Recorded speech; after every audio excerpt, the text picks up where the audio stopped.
মহানগৰীৰ সমীপত সন্দেহজনক নাগৰিক আৰু ডিমৰিয়াত ভোটাৰ তালিকা পুনৰীক্ষণত পোহৰলৈ আহিছে চাঞ্চল্যকৰ তথ্য। প্ৰথম দিনাই ভোটাৰ তালিকাৰ পৰা নাম কৰ্তন হ'ল 471 জনৰ। কচুতলিত একাংশ সন্দেহজনক লোকে বসবাস কৰাৰ অভিযোগ উঠিছিল। BLOৰ জৰিয়তে অবৈধভাৱে ভোটাৰ তালিকাত অন্তৰ্ভুক্ত কৰিছিল নাম। ডিমৰিয়াৰ দল সংগঠনে ব্যৱস্থা গ্ৰহণৰ দাবী জনাইছে প্ৰশাসনক।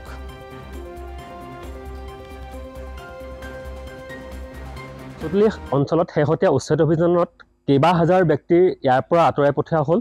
এই লোকসকল বিভিন্ন অঞ্চলৰ পৰা আহি ইয়াত বসবাস কৰিবলৈ লৈছিলে। বিগত প্ৰায় 20 বছৰ ধৰি এই অঞ্চলত এই লোকসকলে আহি ইয়াত বসবাস কৰাৰ ফলত ইয়াৰ জনগাঁথনিত ব্যাপক পৰিৱৰ্তন সংঘটিত হৈছিলে। এই লোকসকলে ইয়াৰ বিভিন্ন আঁচনিৰ সা সুবিধা লাভ কৰিছিলে, ভোটাৰ তালিকাত নাম অন্তৰ্ভুক্ত কৰিছিলে, চৰকাৰী ঘৰ লাভ কৰিছিলে আৰু এই সমগ্ৰ বিষয়টো মুখ্যমন্ত্ৰী মহোদয়ক দৃষ্টিগোচৰ কৰা হৈছিলে। মুখ্যমন্ত্ৰী মহোদয়ে এই সমগ্ৰ বিষয়টো তাৎক্ষণিকভাৱে পুনৰীক্ষণ কৰাৰ বাবে নিৰ্দেশ দিছিলে আৰু তাৰ ফলত আজিৰ পৰা সোণাপুৰ ৰাজ চক্ৰৰ কাৰ্যালয়ত আৰু ডিমৰীয়া সমজিলা আয়ুক্তৰ কাৰ্যালয়ত এই সমগ্ৰ বিষয়টোৰ পুনৰীক্ষণ প্ৰক্ৰিয়া আৰম্ভ হৈছে। আজি পুনৰীক্ষণ প্ৰক্ৰিয়াত এই প্ৰথম পৰ্যায়ত 471 গৰাকী মানুহৰ নাম কৰ্তন কৰা হৈছে ভোটাৰ তালিকাৰ পৰা।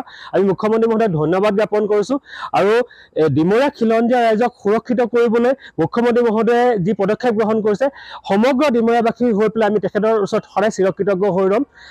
সমান্তৰালভাৱে যিসকল BLOৰ প্ৰচেষ্টাত এনেধৰণে ভোটাৰ তালিকাত নাম অন্তৰ্ভুক্তকৰণ প্ৰক্ৰিয়া চলিল, সেই BLOসমূহক অনতিপলমে গ্ৰেপ্তাৰ কৰি দৃষ্টান্তমূলক শাস্তি প্ৰদান কৰিব লাগে আৰু সমগ্ৰ বিষয়টো আচলতে তন্নতন্নকৈ পৰীক্ষা কৰি সমগ্ৰ এই অঞ্চলটোৰ যিসকল লোকে অবৈধভাৱে নাম ভোটাৰ তালিকাত অন্তৰ্ভুক্ত কৰিলে সকলো মানুহক ইয়াৰ পৰা নাম কৰ্তন কৰিব লাগে আৰু সমগ্ৰ প্ৰক্ৰিয়াটোত কেইবা হাজাৰ মানুহৰ নাম বাদ পৰা